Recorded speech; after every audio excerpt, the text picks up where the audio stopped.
nós sugerimos para fazer o laudo de inspeção predial é montá-lo e entregá-lo também numa versão física, impressa. Faz muita diferença a leitura de um laudo no computador ou numa versão física. Na versão física, a gente sugere que faça uma capa mais atrativa, para instigar mesmo os seus clientes a ler o conteúdo do manual. Em seguida, que seja uma capa mais resistente, de preferência uma capa dura, que preserva as folhas internas. No miolo do laudo, a gente sempre tem inicialmente uma apresentação dos profissionais que fizeram aquele trabalho e um sumário. Em seguida, uma introdução explicando o que é a inspeção predial, os seus princípios básicos, porque lembrando, os seus clientes não são técnicos, eles precisam entender o que é a origem do trabalho. Passa por toda uma introdução e nós temos em seguida, então, as considerações preliminares. Nesse item, você faz uma abordagem geral da edificação.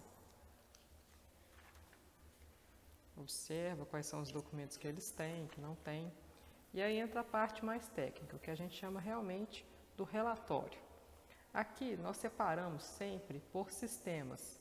Fica muito mais fácil, tanto do seu cliente entender, quanto para ele separar as atividades e distribuir para os fornecedores. Então ele consegue identificar quem que vai fazer as atividades, porque elas já estão separadas por sistemas.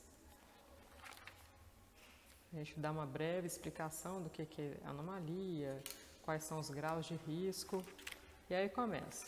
Tudo que for relacionado à água pluvial e drenagem está dentro desse item.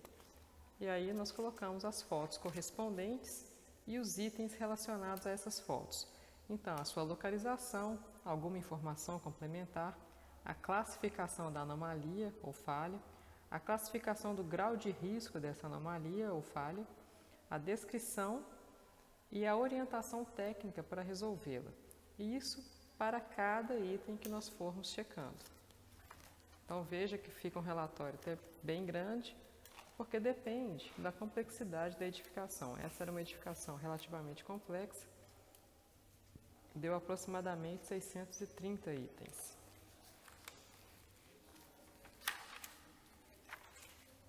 Então sempre com o uso de setas para poder indicar os problemas, zoom na foto.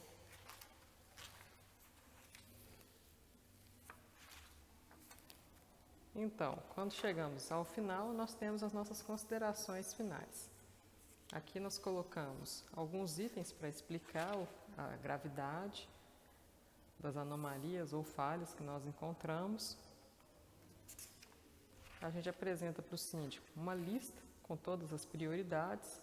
Então, o que ele precisa fazer primeiro, o que ele pode fazer depois. Você está vendo? Com todos os itens já segmentados.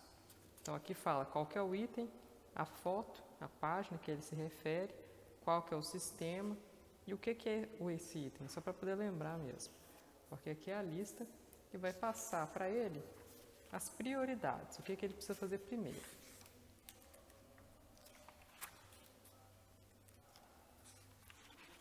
Aí nós temos a página final, com as assinaturas dos responsáveis, alguns recados, alguns comentários e a finalização do trabalho.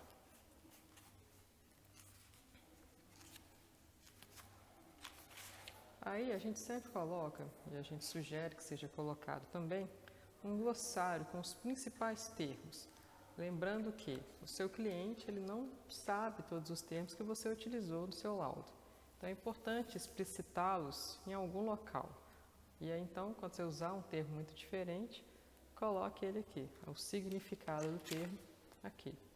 E depois, no final, todas as referências que você utilizou para embasar o seu trabalho.